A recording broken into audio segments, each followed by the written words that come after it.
JustaMinx was one of the most successful streamers on Twitch. Just a few years later, half of her friends were canceled, and the other half don't want to talk to her. Life comes at you fast, I guess. The story begins in Ireland, where she grew up with her sisters. Becky attended an all-girls Catholic school and initially made friends. That changed in secondary school due to unspecified rumors. It's unclear what transpired, but they resulted in the worst years of her life. Shortly after, she was diagnosed with epilepsy. The ostracization led her to create her first YouTube channel in 2008. It's about what you'd expect for an 11-year-old, starting with a documentary about her tadpoles and horror movies set in Club Penguin. The channel appears to no longer exist, which is a shame as it showed her first taste of success. At some point, Becky posted a story she wrote about a picture of a sad dog, and it went viral, amassing over 800,000 views. 800,000 views, that's a lot for a 12-year-old. So I knew from then that I was going to be an internet sensation. The success inspired her to join Wattpad a year later. She registered as Ms. Panda in 2009. If loneliness drove her to create, the same was true of fiction. Her work was initially inspired by various anime as well as Harry Potter, but that eventually subsided in favor of steamy romantic fantasies about maids. For example, Torn Between Alphas, parentheses, selling myself to the alpha. This actually brought massive readership, with one of her novels taking off in 2015. Today, nearly all of her books sit at 10 million views each. Her readers were surprisingly loyal, following her to sites like Facebook and Twitter. They even protected her from critics. Once, when I was under attack and being called out for being rude to fans by one hater, all my fans bundled together and made me a very nice poem in my Facebook group chat and cheered me up. The hobby, which used to energize her, grew exhausting due to depression. This is reflected on her account, with her last remaining novels unfinished. There was little time to write anyway between volunteering at schools. You see, Becca was in college pursuing a degree in special needs assisting. The idea of earning a living through the internet felt like a faraway dream, one she hadn't yet taken seriously. It may seem strange in retrospect, but she'd never even heard of live streaming. That only changed because of an Irish YouTuber named Cherry. Cherry made Call of Duty trolling videos, occasionally streaming on Twitch. It was while watching her videos that a notification appeared, a small blurb that changed her life forever. So one day I was watching a video and a little notification popped out like live on Twitch, and I'm like, what is this? She's live streaming. And I'm typing in chat, I'm like, whoa, this is cool. I'm actually, talking to the person I know. The two became friends, with Becky invited on stream. They played regularly, which encouraged her to start her own channel. Her first broadcast took place on July 23rd, 2016. It went well enough that she kept going live. Her content centered around horror games like Dead by Daylight and We Happy Few. Highlights were posted to her new account, called JustaMinx. With that said, her viewership simply wasn't there yet. Her parents pushed for a more stable career in childcare. I'm spending money on another degree and probably still won't get a job. Now they want me to pay thousands a year for college. I'd never go to class, and the price of it is just bullshit. I can't even guarantee a job after. That was while volunteering, babysitting, and working as a receptionist. I miss being able to stay at home instead of getting up at 7 every morning. Life was so easy. YouTubers are blessed. Her schedule grew infrequent, and it stayed like that for a long time. Not much of this early content is preserved, but it's clear Overwatch became her game of choice. No! No, no, no, no, no, no! I've talked about what brought Rebecca to Twitch, but haven't explained what kept people around. Minx was unapologetic in being a crass loudmouth. It wasn't curated, stemming from deep insecurities. Her life was an open book, venting in a humorous and relatable way. She was very open about her struggles with seizures due to epilepsy. This resonated with viewers who sought authenticity. Whether chatting or playing games with them, she fostered a sense of community to an average of 10 to 30 viewers. They provided much-needed company as her real-life friends drifted away. It's a combination of these factors that carried her through the downtime. For those first few years, she rarely, if ever, cracked higher than a couple hundred live. But their dedication was seen early on in sending the small-time streamer to TwitchCon. Minx expressed a desire to attend back in 2017, but wasn't able to afford the trip. She was so desperate she signed up for a sugar daddy site. That changed when her dream of visiting California came true a year later. They were gonna fire me anyway, so I kind of quit before they fired me. I'm babysitting, but I only get 70 a week, which is why I'm so grateful because you guys sent me to TwitchCon because I would have never afforded it. Her goal was met in a single day with help from another streamer, Toxic Support from SMP Live. Minx had a lot of inroads, who she hung out with at conventions. These memories led her to cherish the small platform she had. At the start of the year, Minx's Twitch hovered under 3,000 followers. Life was getting busier as she contemplated leaving the internet to pay off her debt with a full-time job. If things went a bit differently, she may have pursued her lifetime job as a special needs assistant, but her channel saw rapid growth, surpassing 5,000 followers that June. It went up by another 1,000 the next 4 days, followed by her first 100 subs. We have new merchandise, boys and girls. Yes, I know you're excited it's here. It's a unique Y2K inspired design for all you goth baddies. It's double-sided. It's got to leave me awesome. Explain it to the... I had to... I need a dog right affordable. Grab them. Twitch subs, for reference, They're gone forever. Just like your mom. Twitch subs, for reference, cost about $5 each. Minx was so ecstatic that she drunkenly booked TwitchCon London, but couldn't get off work to attend. It's been a month since TwitchCon, and I'm still so sad I didn't get to go and meet my friends. Her schedule remains sporadic as viewers prefer the lack of a defined schedule. By November, Minx surpassed 10,000 followers and 300 subs. The extra cash was used to upgrade her setup as she started to feel like a real streamer. Rebecca ended the year with 15,000 followers and well over 1,000 subs. This newfound popularity came from a few different sources. The first was a clip of her stumbling out of her chair that gained traction. But more important was another streamer who Minx thanked directly. I got to meet a lot of new friends and people this year thanks to you. If anyone is wondering how my Christmas day is going, I'm with all my extended family who don't know I stream, and my cousin just looked at me and goes, Raj Patel. Raj Patel got popular for hosting a variety of talk shows on Twitch. His flagship was the Raj Royale, where streamers fought in an elimination-style debate. Each round was decided by viewers who voted on which cast member to boot off. It was common for names like Pokimane and Hassan to appear, as well as celebrities like Lil Nas X. Minx debuted in early June, leaving a strong impression on viewers. Fans adored her sense of humor, especially after she kept sneaking back in. They begged to make her a staple part of the cast. Minx finished the year strong, scoring 2 victories against Destiny. It brought an influx of new subs and connections, which she thought was unattainable. This was only the beginning, as it wasn't long until she was competing on his other show, The Roshler. The Roshler was a dating show where contestants fought over a single suitor's attention. It was renamed to Lover Host after Raj admitted to being a white guy named Austin. Minx was a perfect pick, given how much of her brand stemmed from being single. It was the basis for a lot of jokes, as well as sincere posts about her loneliness. It was part of how she built her initial audience, spurring a lot of creepy DMs from parasocial fans. There was even a stalker who tried to stop her traction by mass reporting her channel. In the early days, Becca fed off this validation as she was too insecure to show her face. Pretty sure I say how I'm not happy with my image, yet people find it amusing to continue taking screenshots on Snapchat. But Minx did grow confident, flattered by the hundreds of DMs pouring in. For once, she bought makeup that didn't come from a dollar store. She left her comfort zone, posting thirst traps and revealing cosplays she never would have done before. All the supportive feedback I had in my bikini pic made me want to get better. Minx debuted on Lover Host in November of 2019. The episode starred Call Me Carson, whose upload received over 3.7 million views. Minx made it to the final round, losing at the very end to Caterino. Congratulations! Minx she chose love. Did she really? I thought you chose host. I really did. It was a standout performance that placed her at the center of a growing online space. Carson was at the height of his career, on track to reach 3 million subscribers. Viewers were so invested in his life that Caterino's subsequent infidelity became a scandal in itself. With that context, it's no wonder why Minx's channel exploded the way it did. Lover Host also featured many rising stars from the Dream SMP, a group of Minecraft creators taking over the internet led by the titular Dream. That January, Jay Schlatt was picked as the Roshler's lucky suitor. Guys like giving into it, then that's fucked up, right? I would never, ever do anything. Minx competed among 10 different girls, surviving every round over the next 4 hours. They had a strong comedic dynamic which led to a lot of funny moments, like when she brought out a drawing she made using crayons. Minx, I'm not going to lie to you. Some of your expressions throughout the show and some of the ways that you've acted towards me during even Fitz's show, honestly, it's kind of disgusted me. And so if I am to pick you, I would we would be having none of those expressions anymore.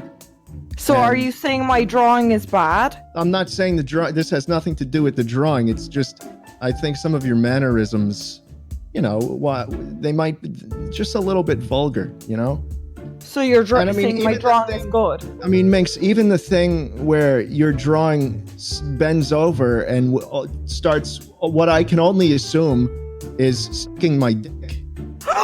What the? It's just so suggestive, and I mean, last week you were talking about. I was pumping up the go-kart's tire. Shooting down throats. We're fucking go-karting. Their dynamic brought her to the very end, with Schlatt hesitating for 5 minutes. After a long back and forth and switching between answers, he made his final decision. Minx, congratulations! Congratulations, Minx! Schlinks! Now, there's a part of the show I still have to explain. The finalists are given the choice between going on a date or getting hosted. This means the suitor could face humiliation if he picks the wrong person. You can probably guess where this is going. Minx chose host. Oh, no. Minx! What? While Schlatt lost, he left the show with a new collaborator, though her future as a streamer wasn't certain. At the time, it wasn't clear if that growth was stable. Her application for a Twitch partnership got denied. Her parents continued to urge her toward a different path. Minx lost interest in her degree, following in the footsteps of her father. She was about to get sent to training for 2 years to become a prison officer. That March, Minx visited America as a last hurrah. Her flight landed in Seattle, which is when she learned about the pandemic for the first time. I thought it was a zombie apocalypse. I was in my head. I was like, what's happening here? I don't like to look at the news. The news makes me upset. So I honestly wasn't fully aware of COVID at the time. The next day, President Trump announced a 30-day ban on most travel from Europe. It would be my luck that the day after I arrive in America, Trump puts the 30-day ban down. Every flight she tried to book got delayed for 3 months. Minx was stranded with nothing to do but stream. It was a blessing in disguise, as this ultimately allowed her career to take off. Minx continued to appear on Love or Host with guests like Swagger Souls and Saikuno. It was only a matter of time before she got an episode of her own. That lineup included John Zerka, Bob Seven, Crazy Slick, Too Mad, and Wilbur Soot. Who would Minx be bad for? Normally it's who would be bad for Minx, but who would Minx be bad for? Why would you ask? Why is this the first time you've asked her? Of all the girls you've had on, why me? Well, I don't know. Just convenient, I suppose. Go ahead, Wilbur. I think Too Mad. Too Mad wound up winning, which they celebrated together on stream. Congratulations, Minx. You get a host now. You get a host. And you get to, this is the love of your life, I guess. Wait, do we have to go on a date now? You don't, if you want on your stream, yeah, sure. Look, I know it was all memes on the show and everything, but you look nice. You look great. You know what I mean? Many of the people she met through Austin stuck around. Schlatt often called her to hang out on her stream or chastise her over the phone. These clips got upwards of 1.5 million views as parasocial fans wondered if they were an item. Minx also befriended his associate Wilbur Soot. They played board games together, which turned into main channel videos. Both videos have 2.9 and 4.3 million views respectively. The strangest was a conversation between Wilbur and Schlatt on her stream. It was an off-the-cuff ASMR-like discussion about Hot Pockets. The clip went viral, with his upload promoting her directly. She also formed a podcast with Austin show guests Casey Tron and QT Cinderella called E-Girl Rejects. By June, her YouTube channel had reached 50,000 subscribers. Her Twitch sat at over 130,000 followers. Then I went from like 200 viewers to 1,000 viewers to 2,000 viewers. This was supposed to be my last hurrah, and I was like, okay, it still is. This isn't stable. This is just like one of those things. This is my peak. We're gonna drop off, and then it didn't drop off. The up-and-comer made a name for herself as Twitch's loudmouth sweetheart. Her outright screeching forced most clips to have volume warnings. I bathe you in the name of the Father and the Holy Spirit.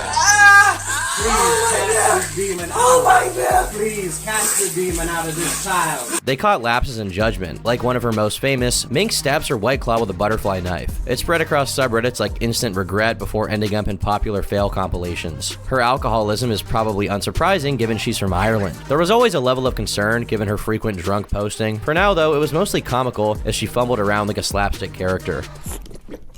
As her departure from America approached, Minx rented out a haunted cabin in the woods. It made for a unique set, with figures hiding in the background and even a stage possession. There was no one in the f***ing window! I know you're tricking me, chat! I know! Becca flew back home on June 8th. By then, she'd lost interest in being a prison officer and asked her parents if she could try streaming for another year. They surprisingly agreed, and Minx began streaming full-time. Her storyline with Schlatt picked up after his victory on Love or Host with Alexandra Botez. The last girl I met on this show, thanks to Austin, her name is Minx. You know, I give people shit sometimes, and this last girl, Minx, she just takes it. I don't know if she's into it or what, but it's like it makes me feel weird sometimes. Weeks later, Minx featured in a second episode of Love or Host, but her luck didn't improve with much of the same cast from her previous outing. I also want to make the claim that I am the only person here that is interested in Minx. Like, I don't believe any of the other people. That's bullshit. I'm super into her. It's like, it's a bold thing. Like, I am willing to be brave and say I would kiss Minx. I would do it. Schlatt was a contestant and made his intentions known from the start. You could keep me around as long as you want. God, you could damn, get me to the final round. I'm telling you what the answer is going to be. It will be a host. It was hysterical, with their interactions compiled separately by fans. Now I know why I'm single. I get it now. I get it. No, Minx, hold on, Minx. No. 1 second. Bunt, bunt, bunt. Can I just have a fucking moment I'm tired. Hold on, what's the There was even a brief cameo from Carson, who called in to give advice. Bob 7 either. I would not advocate for Bob 7. He said I would advocate for him. I just want to say, Bob, I hope she eliminates you next. More like call me fartson, am I right? Yes. Don't take Carson's advice on a lover host. Schlatt followed through to the very end, getting his revenge in the final round. I said I chose host. He chose host! I said I chose from my fucking introduction, Minx. I said I picked host the entire time. Every round I reminded you of the fact that I chose host. And here you are, you kept me around till the fucking end. I smashed 15 fucking keyboards because I didn't want to be here anymore. And you picked me. His upload garnered over 5.2 million views. It was a massive success. His viewers got invested in Minx as a character. They went on to film a Minecraft date together, which went as well as you'd expect. Minx barely played the game despite her proximity to the Dream SMP. Press the button. Press that button. Press the button Press on that the button on the stone. Press that button on the stone. Oh my god, do you see the button? Right the fucking button on the block! It's on the fucking block, Minx! There's literally no Yes, there is! Oh my fucking god! It received 3.7 million views, cementing her place on his channel. They kept interacting on stream, with Minx becoming a beloved fan favorite. The romantic storyline concluded with Schlatt's own Lover Host episode. Minx made it to the end, but lost to Alexandra Botez. Minx, any last words you'd like to say? Yeah, I was looking forward to getting a jet plane to Schlatt. You chose me and provide a lot of content. But Alex, you're the lucky one who gets the views. So I wish you the best of luck. Schlatt, I did have fun making content with you, but this is obviously the end. And I hope Alex can provide you the content that I didn't. Thanks for having me, Austin. The saga did wonders for her fledgling career, pushing her past the 100,000 subscriber milestone on YouTube. Her Twitch performed even better, with 3,000 subs and 200,000 followers. All those uncertainties disappeared as her momentum didn't falter. It only strengthened as she drew closer to the orbit of Dream SMP. That September, Dream's best friends, George and Sapnap, featured on Lover Host. The former saw brief call-ins from Dream and Tommy Innit. Minx stole the limelight. With so much chatter, she landed number 4 on trending. There's already fan art of them. Minecraft fans are crazy. What? In the end, Minx won the show, marking her first victory on Lover Host. The two went on a date in Minecraft with Sapnap and Dream. Minx befriended the team, though her storyline didn't go much farther than Sapnap's elimination. Minx, it's the end of the road! You have been eliminated from Love or Host!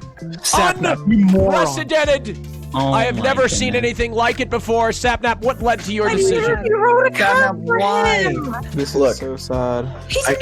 I follow bro code. I can't be, talking to George's ex or whatever's going on. Bro code. She's in final 3 times. To Sapnap. Fuck you. You killed Bert, and you destroyed the house me and George built together. Fuck you again, Minx.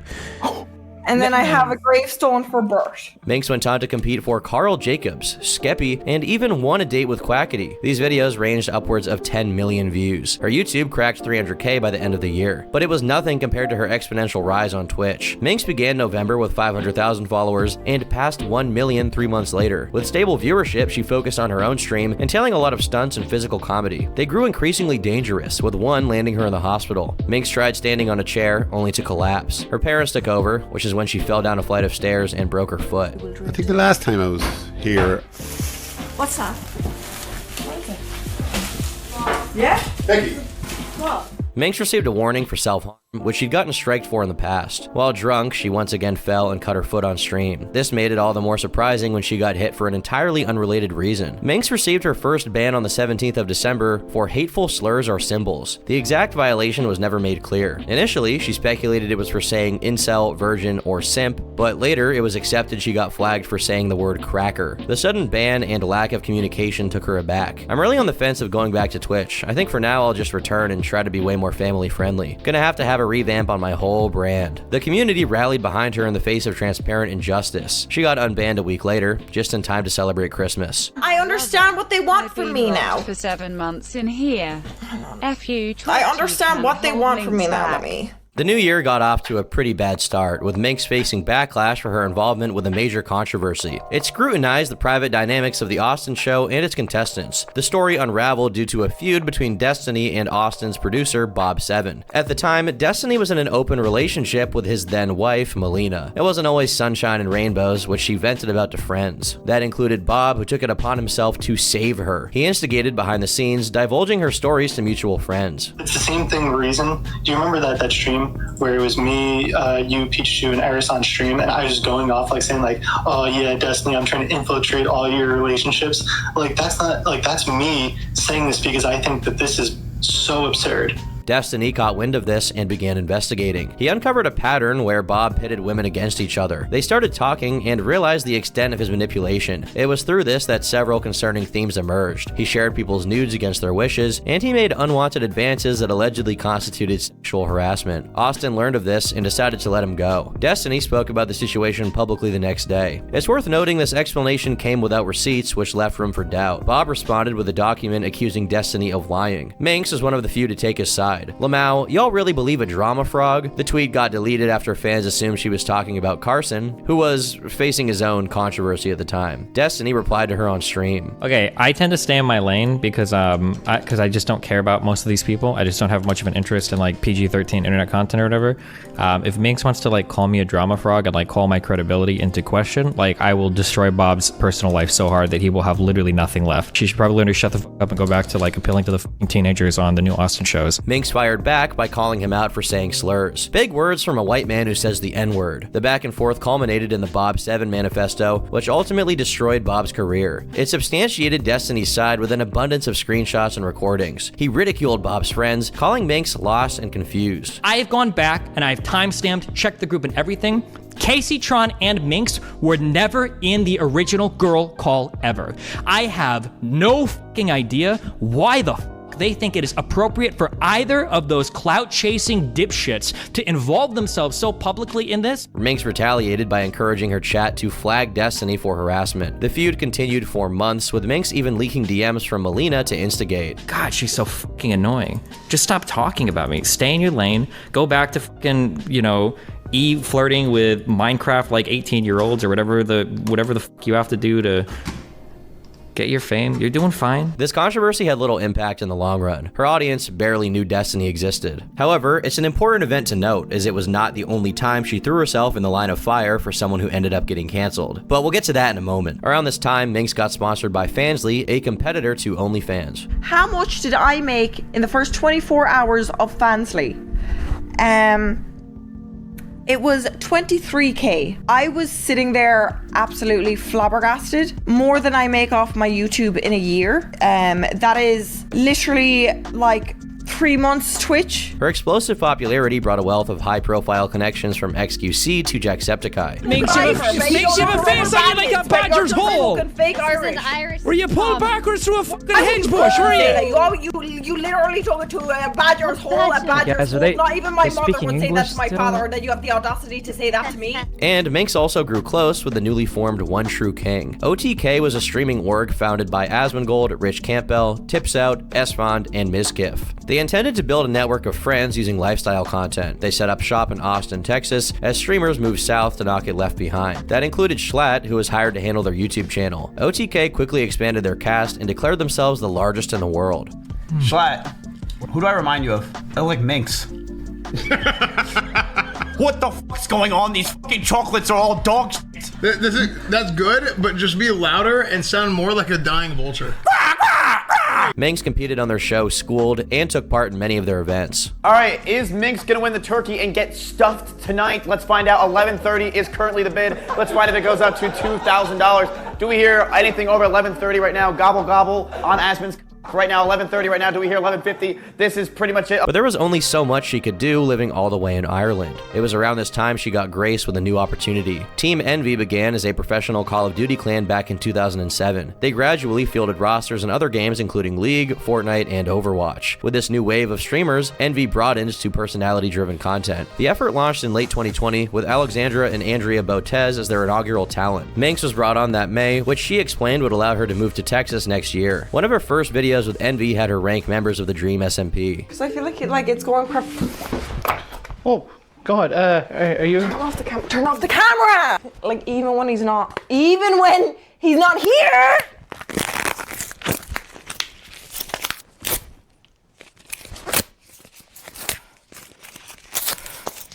Minx was in proximity to two of the fastest growing communities on the internet. That year, she appeared in 22 different Dream SMP fanfictions. It was a lot of pressure given how frivolous their stands could be. Her main reservation before going full-time was a fear of getting canceled. Now, she was in a community that notoriously took offense to everything. Minx spoke out against this several times. Toxic stands are fucking wild. Hope you realize if your favorite creator saw you do this, they would hate you. It drew ire from the most obsessive of their audience, who declared her a problematic creator. They threw fits over nothing, like a joke about Dream being bisexual. A lot of fruit, very fruity. Oh, I'm not gay though. I like men. Oh, but women are attractive too. That May, Minx faced scrutiny for hitting on George. George not found, you look cute in glasses. This enraged hundreds of overprotective fans who insisted she stay away from him. Girl, this is why even Jay fucking Schlatt didn't pick you. While several Dream SMP members came to her defense, it showed fans were beginning to resent her. 4 days later, Minx had an episode on stream. It's unclear exactly what happened, but her behavior made viewers fear for her safety. They contacted other streamers for help, including Minecraft YouTuber Jack Manifold. Jack called in, but was unable to do much else. Minx returned safe the next day, explaining it was due to her BPD. I had a bad episode tonight, which was incredibly embarrassing. I usually hide this from my online life. I'm going to take a small break. Meanwhile, Minecraft stands accused her of faking all of this. A month later, they started digging through old tweets and accused her of racism, homophobia, and ableism. Most were simply jokes or taken out of context. A few were more understandable, though the backlash was overblown. Thread after thread was made about her supposed bigotry. Dream appeared in her chat that day, ignoring the outcry. They anguished over his stance, using his silence to further stoke the flames. 2 days later, Minx raided Dream SMP player Punz's stream. His chat went up in flames, which led him to say, if you are a toxic asshole in chat and don't like something about the stream, please fucking leave. This was enough to get him trending. Punz telling us to leave if we don't like Minx is it's so disrespectful to the minorities that she's hurt. One of Minx's closest friends from the Dream SMP was Nikki, also known as Nyachu. Nikki became a recurring guest on her new series, The Drunk Cast. It was shot in person for the first time that June, with the two kissing on stream. This sparked outrage among the very stands that called her homophobic. Thankfully, despite their best efforts, it didn't affect her career. In July, Minx met up with a ton of online friends, including Tommy, Nikki, and Jack Manifold. There were rumors she saw Wilbur and George, but its veracity is unclear. This didn't stop fans from getting upset it was even possible. Minx got sick from COVID 4 days later, which Minecraft stands celebrated. Minx feigned a breakdown with fake tears and bottles of vodka filled with water. I don't care. Like, I don't care. I think the reason they're so jealous is because I'm a fat ass, you know? And it's like, yeah, you're not built like me. You can't be as perfect as me. On August 19th, numerous creators in the United Kingdom gathered to celebrate G. Nelly's birthday. Her guests included Jack Manifold, Wilbur Soot, George Not Found, I'm Alex, and Minx. The party took place during COVID. While it was completely legal, many felt they were irresponsible for not wearing masks. Nelly apologized, but Minx went to bat for her anyway. This put her in their sights as detractors listed off every mistake she'd ever made. You see, also in attendance was Captain Puffy, who hung out with Minx afterward. They played drinking games the next day, where Minx was dared to kiss her on the air. The clip was taken out of context and bizarrely spun into a crime. Yes, Minx was accused of SA for a consensual kiss. I don't care how much you hate me, spreading shit like that is not okay. You're invalidating people who have actually gone through such trauma. People are messed up in the head, man. It quickly overtook the original drama, showing just how far their parasocial hatred went. I drew on it with Sharpie, and then I put the clear teeth on it instead of a cloudy, because this is my favorite passy. Now, you know what? Seeing that's made me happy. Every time Twitter cancels me, I'm just gonna imagine this person. Minx returned to the US that September for Camp, an unofficial Twitch event hosted by Cutie Cinderella. It brought massive streamers together for challenges, games, and partying in LA. The event lasted 4 days, concluding on September 30th. Minx stayed in America, hanging out in Texas with 4 members of OTK. Hey! Hello? I got some fucking Dove men's soap for you, too. Okay. Get some of that men's soap on your body, because you smell like shit, too. And you're a man. I'm not. I'm not.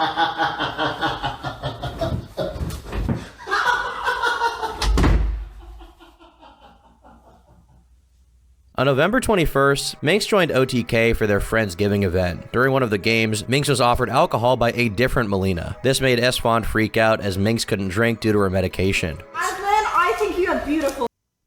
And I think you have beautiful hair. I know. Minx, this is an OTK thing. You want more alcohol, Turkey? No, she Yes, can't. please. No, she Yes, can't. please. Are you her fucking dad? She's at my house. She didn't sign a liability waiver. Hey. You're I didn't free. sign a liability waiver. No, Minx, really, she's taking medicine that she really can't drink. She didn't take them in 3 days. No, trust me. No, you can't. She's anti-meds. She can't. She actually can't, Melina. Isn't this a turn-off? This is such a... Melina, please, Melina, she actually can't. She actually can't. Listen to him! He's cocking us! Melina. You're not supposed to do it. No, she can't. Melina, do it. Okay, I'll put it back in the cabinet. She actually can't. Stop. She actually can. What's wrong with you? Stop. The clip reached r/livestream fails, where viewers criticized Melina for not understanding the severity. You can't mix alcohol and opioids. Minx replied hours later by clarifying she wasn't actually on painkillers. LSF is wild. Me taking Oxy has been a bit for the past 2 days. I literally told my chat I got off them because my mom said they're addictive. While she claimed it was obvious, Esfand disagreed. Minx ended up apologizing, admitting it was in poor taste. I will, on my behalf, before we get into Halo, I will genuinely apologize if like I did upset anyone, because I know people said like the main thing that upset people, a lot of people die in America from mixing that type of stuff. As an alcoholic, I know my limits with meds and shit. I wasn't on meds, but I'm sorry for anyone that did get scared or was concerned. They reconciled afterward, joking about it being a publicity stunt for OTK. I just want to give a big shout out to OTK, who's going to be paying for me and Minx's spa day tomorrow.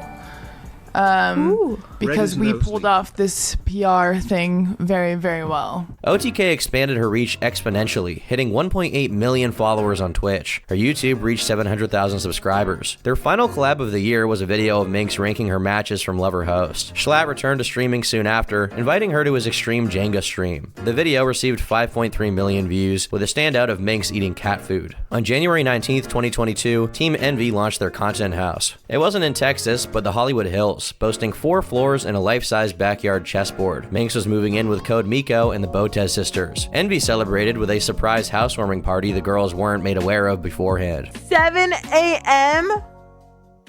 Why? Wait, what? It was off to a strange start, to say the least. Miko used their toilet bidet as a drinking fountain. Minx searched through 2 days old trash for food. At one point, Minx invited adult actress Mia Malkova. They got trapped in the elevator after Miko shut it down as a prank. It took over an hour for them to get out, so Minx threw a hot tub party with a bunch of strippers. This inspired Jake Lucky to call out the site's inconsistent policies. Minx replied by calling him sexist and a verified twat. A week later, Minx received her second 7-day ban. She was flagged once again for the derogatory slur cracker.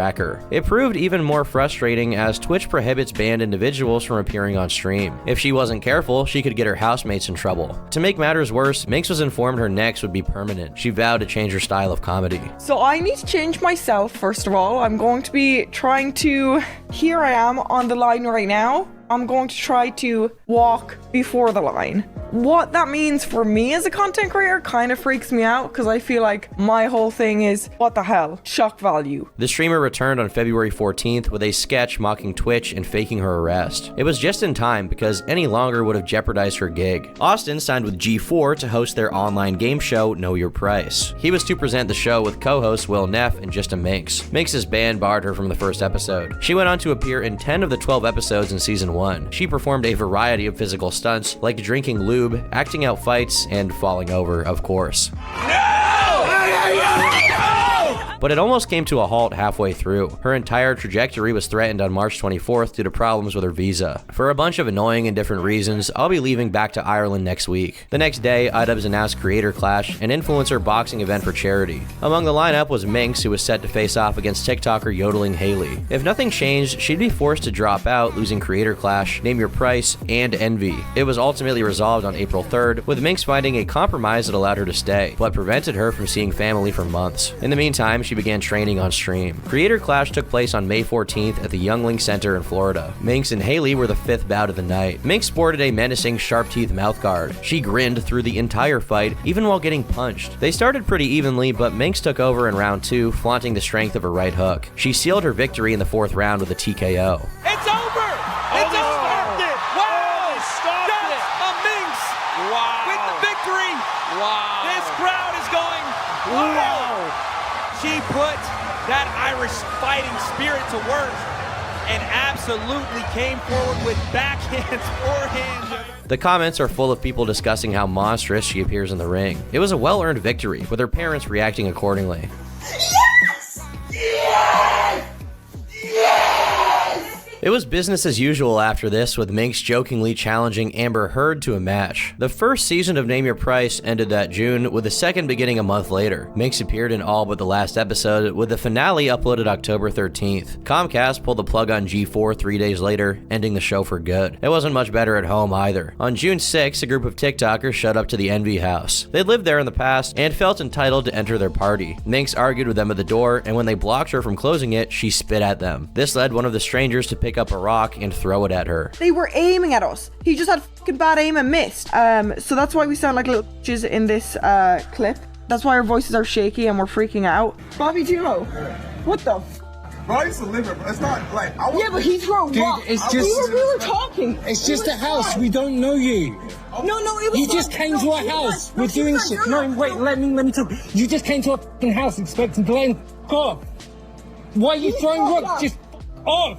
10 days later, Minx shared photos of her legs covered in blood, scratches, and bruises. After a day of sparring, she and a few friends had drinks by her pool. They decided to hike up the mountain behind her home. Minx was inebriated at this point and fell directly into a patch of cacti. They continued climbing, which is when the group spotted what appeared to be a mountain lion at first glance. Minx charged the animal, getting bitten before tumbling down the hill. It's one thing to perform physical comedy, but the disregard for her own safety was becoming concerning. While in this instance it only affected her, this wasn't always the case. That August, Minx was invited to attend an all-female frat night stream with Maya and Cutie Cinderella. It was meant to be a light gathering, but over time Minx got progressively drunk. That night took a turn after she hurled herself onto the group's beer pong table without provocation. The camera was quickly shooed away while they tried to pretend nothing happened. Minx could be seen arguing with Cutie in the background before leaving. They banned her name in chat and timed out anyone who asked about it. Meanwhile, no official comment was made on the subject, with the incident swept under the rug. People started questioning if Minx should even stream full-time. Los Angeles appeared to have a negative impact on her health. Envy didn't produce much content and seemed to just encourage them to party. Minx's room even had an open bar. Her housemates told story after story of her dysfunction, but just dismissed it as Minx being Minx. That includes almost starting a fire to get people to leave. In fairness, she got upset if people checked up on her during bits, but it was concerning given she no longer could get her meds. At the same time, Envy was in the process of merging with Optic Gaming. They rebranded and signed Minx, Miko, and the Botez sisters back on. Their fate wasn't entirely clear, with the article noting they might relocate to Texas. On the 1st of September, Minx fell down a flight of stairs. It hurt her so badly she called for help, but not before going live. Oh my god. Will I get banned if I show the fucking bone sticking out? Eventually, EMTs arrived and took her to the hospital for surgery. The comments show viewers knew she needed help, but Minx was more isolated than ever, alone in an Airbnb. To justify herself, she called out streamers in LA for being fake. And then I panicked because I was home alone, so I went live because everyone in LA is fake. If I had called them, they would have been like, oh, another Minx bit. It was only going to get lonelier as the days passed on. Several controversies loomed on the horizon that threatened to tear the scene apart. The first centered around gambling content, which had exploded in popularity. This was largely thanks to streamers like XQC and Trainwrecks, who took very lucrative sponsors. Trainwrecks claimed to be making in excess of $1 million per month at this time. This drew backlash from other streamers who felt it was harmful to viewers. Many of them had received similar offers and turned them down. Within a year, slots became one of the site's most popular categories. It wasn't wasn't long until they were confronted with the realities of this addiction. Slicker was well known behind the scenes as one of Raj's first contestants. He was fairly popular with 400,000 followers. What no one realized is that he got addicted to sports betting, using all of his money to play. When he ran out, he started borrowing from viewers and creators alike to cover his losses. He got sympathy through made-up sob stories, scamming even children and people with cancer. It wouldn't be known publicly until people started connecting the dots, with several coming forward on September 17th. Slicker was accused of scamming 55 different people to the tune of $384,000. One of those victims was Minx, who was furious she lost 10 grand to someone she considered a friend. He's an asshole! Fake bitch! She tried to confront Slicker, only for him to threaten his own life. I did speak to him, and then he started crying and saying that he was going to commit suicide. The next day, Slicker was confronted on stream by Mizkif, Hassan, XQC, and Pokimane. Minx apparently begged to get on before embarrassing herself. Those who saw it firsthand recall a fixation on her viewer count and an awkward request for a kiss from Pokey. Following her removal, she denounced the group for giving him a platform. I hate them, and it might just be because I'm manic, but I also think that I'm not completely wrong.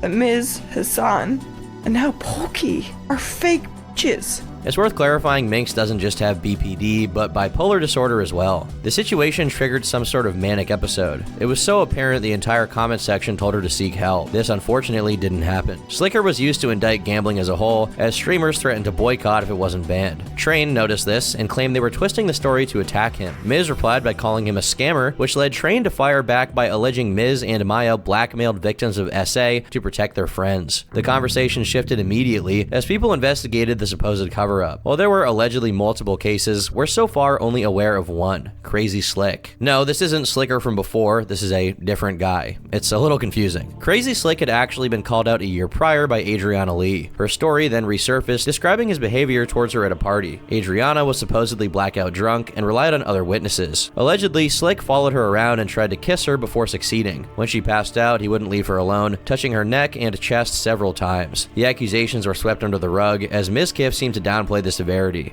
Of what you can deem of it, it's sexual harassment, whatever. At a low scale, it's not really a big deal. I don't think people really gave a shit and really cared. Slick was his best friend, a fact made clear in leaked recordings. I want you to listen to the scenario. I woke up. I remember the whole day. This was one of the scariest days of my lives. My best friend in the whole world, Slick, is getting accused of, people are saying he's about to get canceled. I run in his room. Maya's crying. I'm freaking the fuck out. I'm hyperventilating. Mitch is there. We're all trying to figure out what the fuck we can do for my best friend, right? I care about Slick. I fucking do. I love the guy. Adriana hadn't written the twit longer herself, getting help from Miz's then girlfriend, Maya Higa. Maya met up with her in person and asked questions some interpreted as malicious. Basically saying, are you sure this is what Slick did to you? You're pretty drunk. You wouldn't remember it. Are you sure? That doesn't sound something like Slick would do. We know Slick. And then she was like, if you tweet longer, Crazy Slick, this won't be good for your streaming career. The public wondered if this could be an intentional cover-up. Adriana claimed to have been blacklisted afterward. They stopped inviting her to parties, had friends disassociate, and stunted her career. All the while, Slick escaped relatively unscathed. Adriana went on to show stories from other women. He was creeping on streamers, making unwanted advances, and bragged about making Caterino. There were even claims he used Mizkif's account to approach women. The public sided overwhelmingly against him. Slick denied the accusations, calling them unfair. He reiterated he was simply checking on her before comparing himself to Johnny Depp. Needless to say, it wasn't well received. No, you didn't, you lying fucking piece of shit. You never got accused of rape. This is unfair. I'll be getting a lawyer as soon as possible. Learn from the Johnny Depp situation and think first. Last time I fucking checked is you still all have all 10 fingers, Slick. The fuck are you doing sitting around talking about Johnny Depp? You have the fucking audacity to go in and use his example to cover up for your slimy fucking bullshit. I don't give a fuck whether you touched her on the chest or not. You're a creepy fucking piece of shit that uses your friends to go and act as a gatekeeper to keep people out so you can allow yourself to be fucking abusive. I fucking hate you. I hope you die. Slick was kicked out, with Miz apologizing and admitting it was SA. He was put on leave. OTK conducted a third-party investigation into the alleged cover-up, finding him not guilty. Whatever you believe of their culpability, no one really defended Slick past a certain point. No one, except for Minx. She did not fly. She doesn't have screenshots. No, he did not, did he? Minx vouched for his character and called Adriana a clout-chasing liar. Slick is Slick. I was here for this, and the other girl that was there too, and I heard them out. This is bullshit. They went out and Slick literally was just himself. And they took it the wrong way. Slick is good.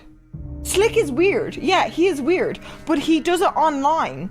Like, he does it. It's always how Slick is. She also alluded to Miz covering up a completely different situation. Sound asleep, honk shoe, honk shoe. Covering up.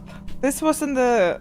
Shit. Some have claimed in retrospect this stream single-handedly destroyed her career. The inflammatory remarks spread across Twitter and posts labeling her as a victim blamer. Minx had a breakdown, chopping her hair off with a knife and dyeing it before temporarily ending the stream. She kept going live after this despite the pleas of her chat. Eventually, Cutie Cinderella intervened after not talking to her for months. Minx was taken to rehab, which she vowed to take seriously before going offline. Destiny criticized her for using mental illness as a shield. The next day, Minx was called out by Angel, also known as Toxic Support. Angel explained that in 2018, she attended a TwitchCon party hosted by Minx and her friend group. They began playing a drinking game with at least 13 guys. The game had each...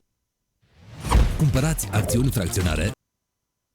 And they messed up. Angel alleged she left after they tried to pressure her into stripping nude. Minx was asleep, only finding out the next day. At first, she seemed supportive, but that changed after she spoke with her friends. Minx warned she could ruin their careers and allegedly blackmailed her. In 2020, Angel wrote about the experience without any names. Minx saw this and messaged her on Twitter. She claimed to be unaware of how the situation affected her, which Angel felt was disingenuous. Minx then called the situation a misunderstanding and defended her friends. Minx also alluded to drama from a previous community. Angel argued this was a threat, accusing Minx of manipulation, intimidation, and blackmail. Her story received a lot of attention, though not everyone was convinced. It seems at worst she was uncomfortable, yet allowed to leave the situation. And if you look at Minx's messages, she was fixated on this language. Don't say the word forced. You could destroy so many people saying that. How do you not realize that? They questioned why she didn't name any of the men involved. Her story was dead in the water, and Minx never had to respond. It's not like she was able to anyways. An update was posted to her account 2 days later. It confirmed Minx went through a manic episode and no longer had access to the internet. Her stay lasted a week, returning on the 28th of September. She started up a live stream right away against the advice of her organization. Very long story. I shouldn't be live right now, so in advance, I do want to apologize to my org. I also do want to apologize for everyone that advised me. Do I feel bad? Yeah.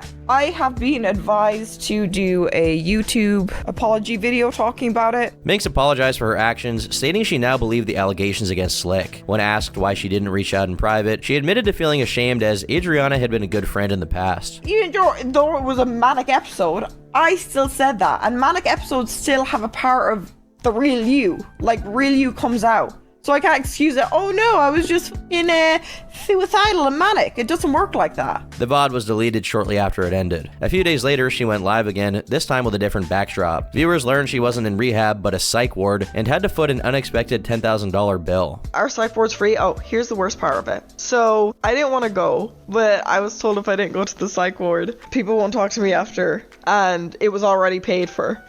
And then I remember my release date. They're like, okay, you owe us 10K. And I was like, okay. Now, Minx was trying to find a place to live and moving between Airbnbs. The process started before her breakdown. She left the Optic house for some peace and quiet. They picked her up from the facility and were understandably beset by her decisions. After her return stream, they decided to part ways. They gave her 24 hours to move out all of her stuff. The separation wasn't announced publicly due to company policy. Minx continued arguing with them in private, as seen in a leaked chat from October 6. She claimed Optic botched her visa and it had to be redone. I was getting me visa redone because, like I said, I got fired from Optic, so my visa was null and void, cancelled. There seemed to be no end in sight for her string of bad luck. Minx woke up on her 26th birthday, burglarized. The perpetrators smashed through her windows, stealing several items including her laptop and microphone. They also let her cats outside who are now missing. The owner's surveillance captured 2 identifiable men breaking in. Even worse, they'd been secretly living under the house. Minx searched the crawl space and found a den littered with drugs, alcohol, and some kind of transaction history. Only one of her cats was found, which led her to sleep underneath the house in an effort to find him. The paranoia drove her mad, as she came to distrust the owners of the Airbnb. They caught her sobbing outside and instructed her to stay away. Minx refused and started camping inside. The sheer amount of crawling led her to get stitches on her arms. It may not have been irrational. The intruders weren't just thieves, but seasoned criminals. After the break-in, they apparently burnt down a bookstore and left racist flyers with her address around town. Minx alleged they harassed and even stalked those close to her. It's difficult to discern the truth of it all, but the inability to feel safe falling asleep was taking its toll.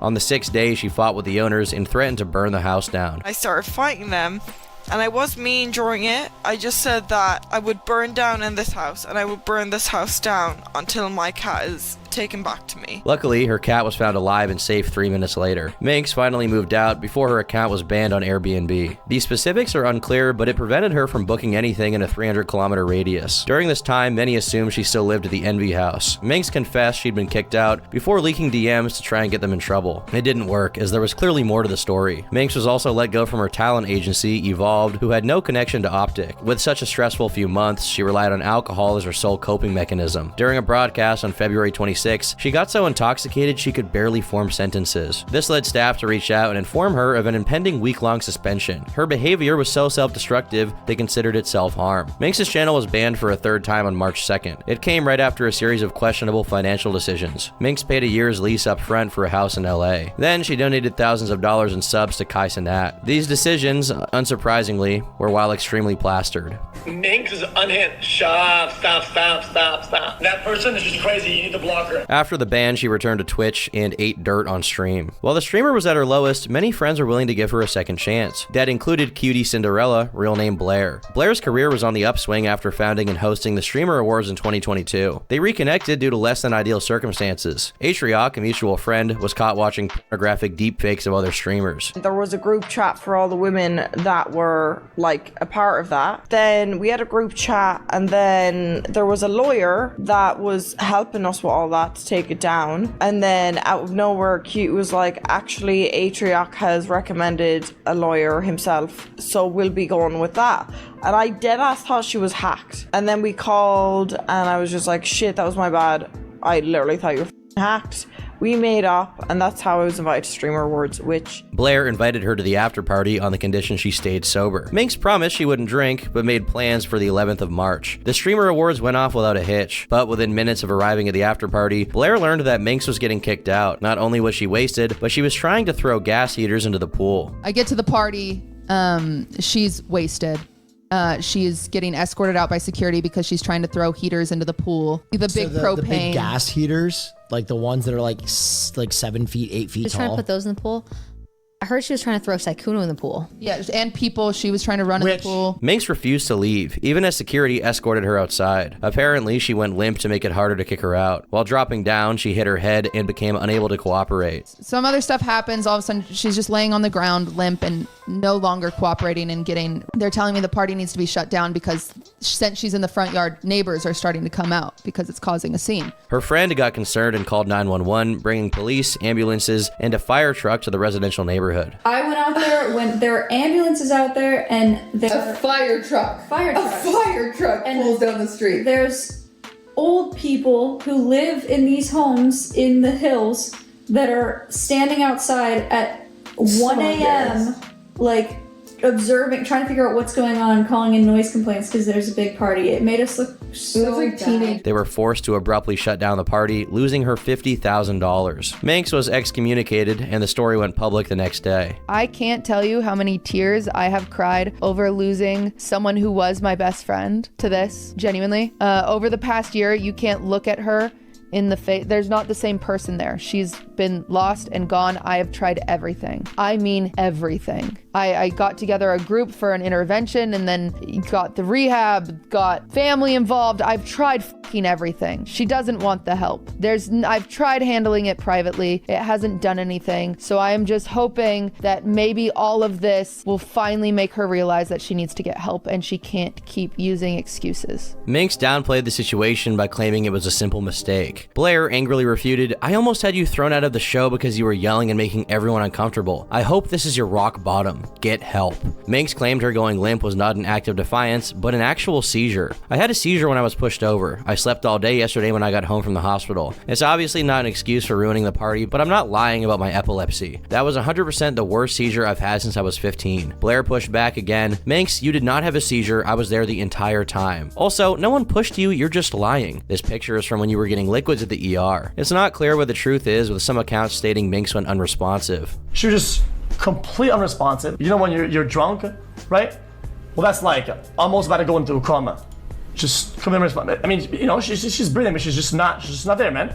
Blair even admits that Minx hit her head in her first recount of the night. I guess, like, in that refusal, kind of like decided to go life like dropped down so that it's harder for security, like no longer walking with security, instead of being dead weight. But while becoming dead weight, like hit her head and then like was just she was just inebriated. She was just inebriated. Extremely drunk. Regardless, it did little to absolve her in the eyes of the community. Some viewers criticized the public spectacle. They argued many had dismissed her problems for years in favor of content. Cutie apologized for going public, with the two reconciling a few days later. There was no going back to the way things were before. Minx decided to visit Ireland, moving back in for a bit with her family. It was a much-needed break from LA, but one that didn't have much peace. 5 days later, she went live and addressed her drinking habits on stream. What I need to stop is when I go to a party, I need to know when to stop drinking.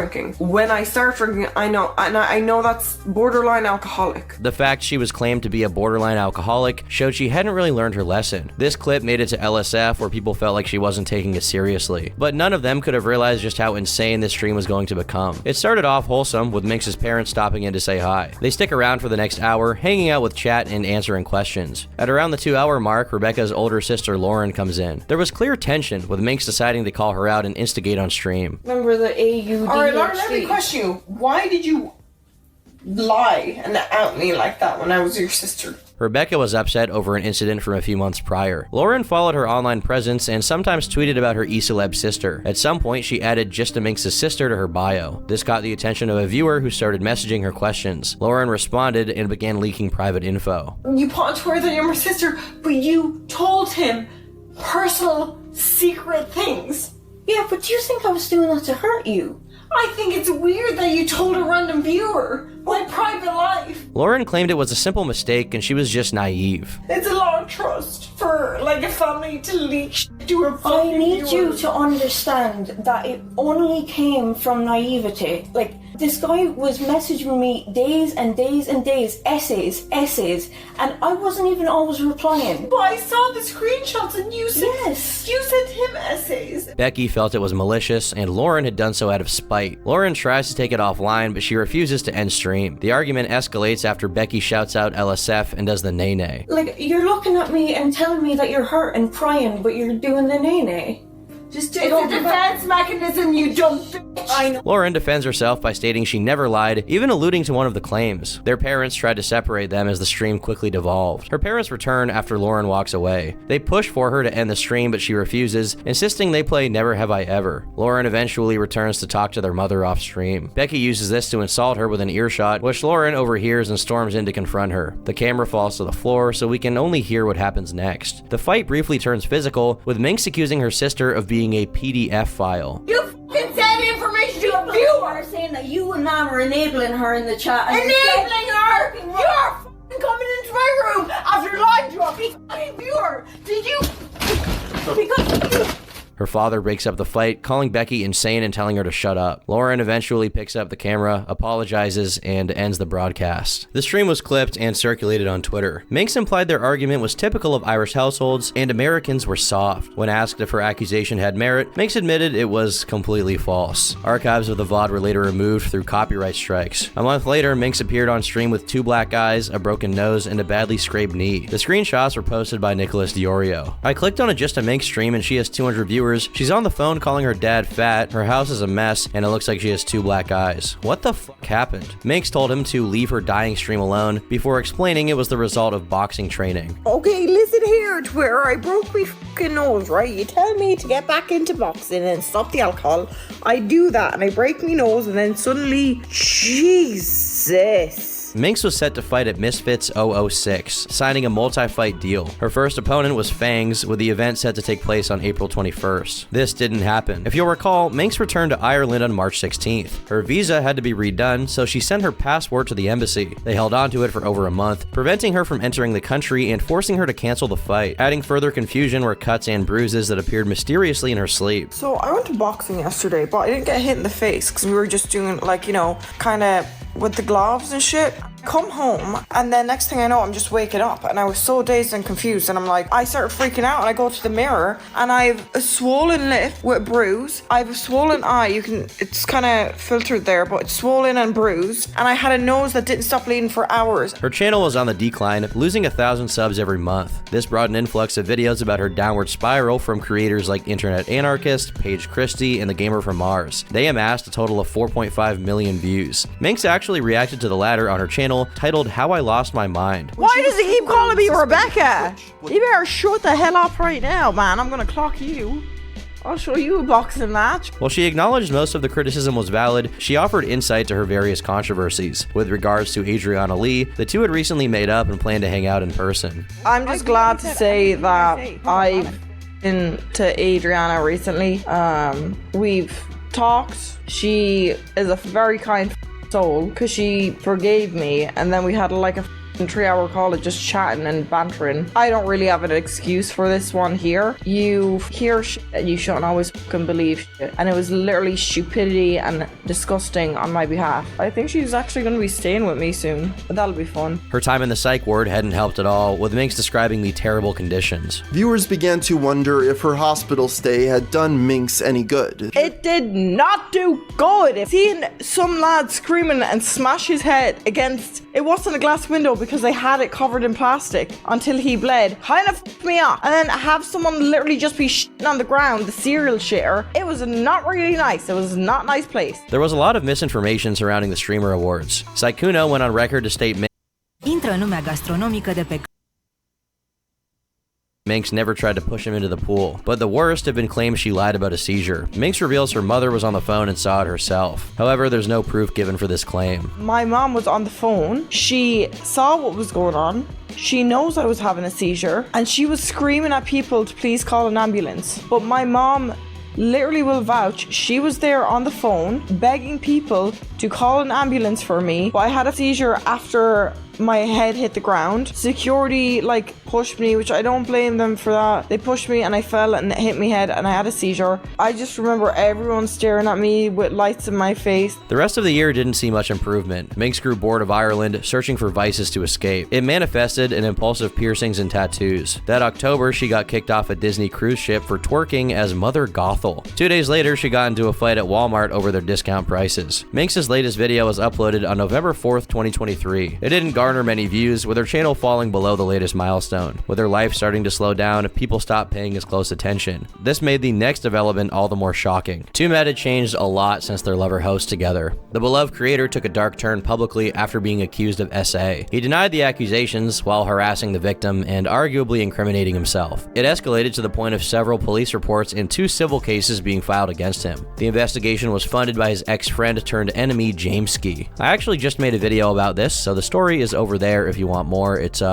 pretty messy. On February 14th, 2024, Medea Sadiq was found dead at the age of 23 from a suspected overdose. Not even 10 minutes after the news broke, Jameski accused Tumed of several crimes, including attempted murder, rape, and grooming. The timing sparked outrage as many questioned his intentions. That included Minx, who was one of Medea's many targets. As someone who experienced it firsthand and spoke about it, I think this tweet is fucking insane. James responded by accusing Minx of interfering with the investigation. He claimed she constantly switched sides and gave Tumed confidential information. He then shared a clip of her stating Tumed had nothing to live for a few days prior. I think he's just trying to cope because he has none left to live for, which I understand because he has none. Minx retorted that the only way she could have interfered is through her own reports to the LAPD. This led James to post another clip of Minx, this time claiming that authorities were tracking Tumed's location. I just want Jameski to hurry up so he can off. But answering his calls, this dumbass doesn't realize when I answer them, I can track his location, not me personally, sorry. The police can, and see where it came from. If I don't answer it, I can't. And that's what they advised me to do. They said, don't talk to him, just answer it. And then you just show us the call and they can track where he goes to right now.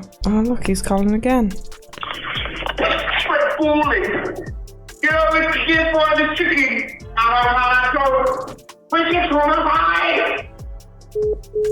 James also accused her of lying about the existence of a lawsuit. It's unclear what James meant here, as there are clearly 2 lawsuits against Tumed, one from himself and one from Goldie Bell, the alleged victim. He may have not realized that their civil cases fall under the definition of a lawsuit, but James inflicted a lot of damage to her credibility, showing she wasn't in much of a position to criticize him. The TikTok she made about his death also didn't help. POV, your stalker finally dies, but you realize no man will chase you the same way. Minx called James a liar and defended her previous remarks. There's several things in James Key's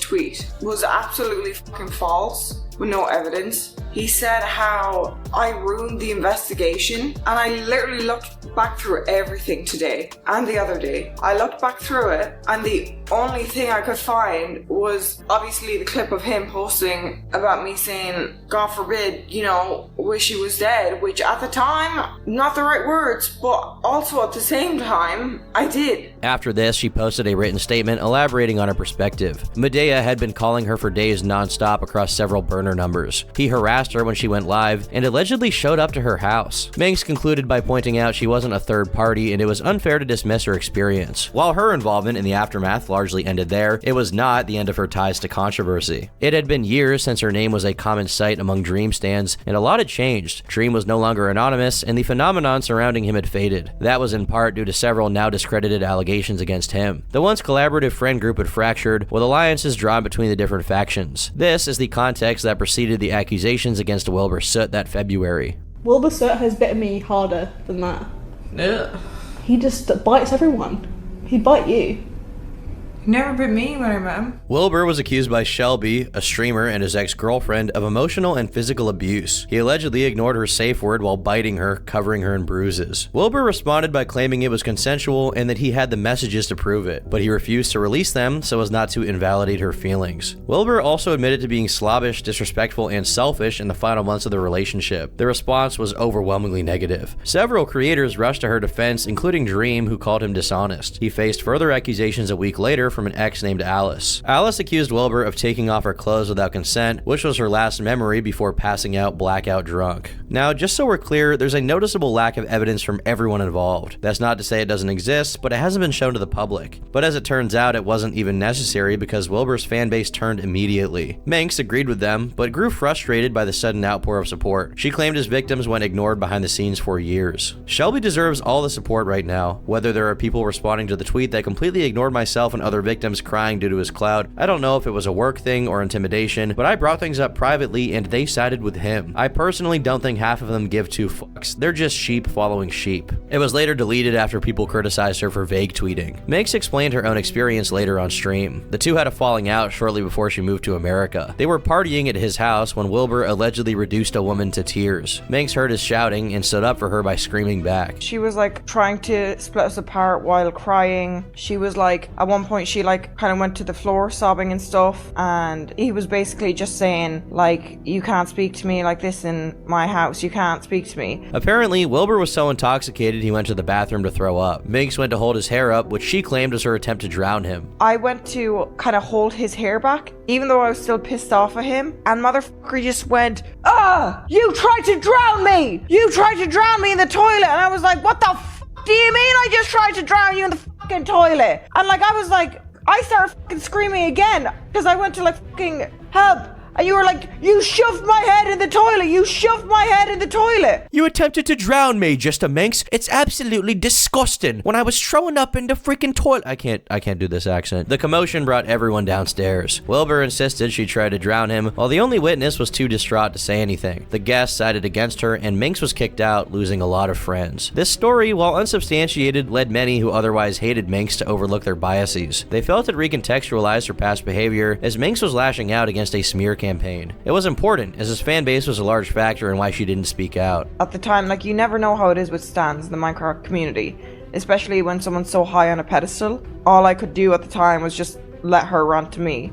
and like not say anything. The accusations against Wilbur set off a chain reaction, with several creators being outed to varying legitimacy. Most significant were the accusations against George Not Found. He was accused by a streamer named Katie Bugs, who claimed he assaulted her. Her story received widespread support in spite of the provable lies, including a flat-out faked screenshot. Minx joked about the situation early on, parodying one of George's first responses. As more information came to light, she criticized people for taking strong stances instead of waiting. Her seriousness was short-lived, with Minx ultimately celebrating the downfall of Dream SMP. The TikTok was tagged "kidding" and "I told you so." It felt hypocritical to hype up potentially false accusations for such petty reasons. They called her a white supremacist and a clout chaser. Minx liked white supremacist tweets a few weeks back and constantly puts herself in the middle of serious situations she's involved in. Don't support her. It was business as usual for the streamer, who kept getting wasted. The next day, Minx slammed onto the floor and broke her jaw. She tweeted out a photo comparing herself to Dream. For many, it was the first time they'd seen her in years, and they were in shock at how far she'd fallen. The comments were filled with people begging her to get help. From going from Name Your Price to this, I refuse to watch anything from her after this unless it's positive. This is depressing. Minx claimed it was a seizure, but they pointed out she began to call every time she got blackout drunk a seizure. Even then, these clips received negative downvotes, with most refusing to give her a second chance. That is where Minx stands today. Disgraced, abandoned, and alone. Are you fucking stupid, or you're just too fucking poor? You've never been on a fucking cruise? Huh?